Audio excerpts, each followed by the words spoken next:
సచివాలయంలో తెలంగాణ మంత్రివర్గ సమావేశం ముగిసింది.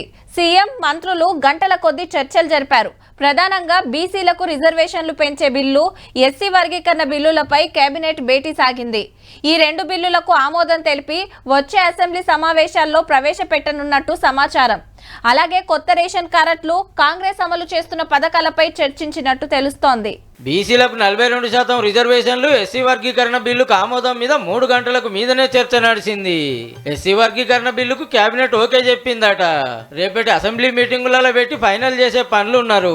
ఇట్లనే ఎవరన్నా కోర్టులకు పోయి కేసులు వేయకుండా బిల్లు పక్కాగా ఉండాలని ఆర్డర్ వేసిండట సీఎం సారు. కొత్త టూరిజం పాలసీ మీద, భూభారతి బిల్లు, సర్కార్ అమలు చేస్తున్న పథకాలు, కొత్త రేషన్ కార్డులు ఎప్పటికెళ్లి పంచాలనేది కూడా మాట్లాడుకున్నారట.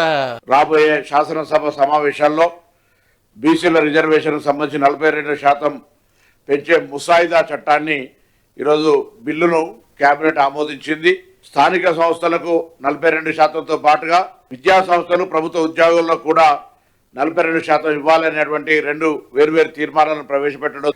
ఎస్సీ కులాల వర్గీకరణ విషయాలలో ఈ రాబోయే అసెంబ్లీలో చట్టం రూపంలో దీన్ని అసెంబ్లీలో ప్రభుత్వం తీసుకురావాలని ఈరోజు కేబినెట్ లో నిర్ణయం తీసుకోవటం జరిగింది. నాగార్జున సాగర్ హైవే నుంచి శ్రీశైలం హైవే మధ్యలో ఉన్న 30,000 ఎకరాల విస్తీర్ణంలో ఈ ఫ్యూచర్ సిటీని డెవలప్ చేయాలన్నది ప్రధానంగా ఈ రోజు ఈ కేబినెట్ లో నిర్ణయం తీసుకోవటం జరిగింది.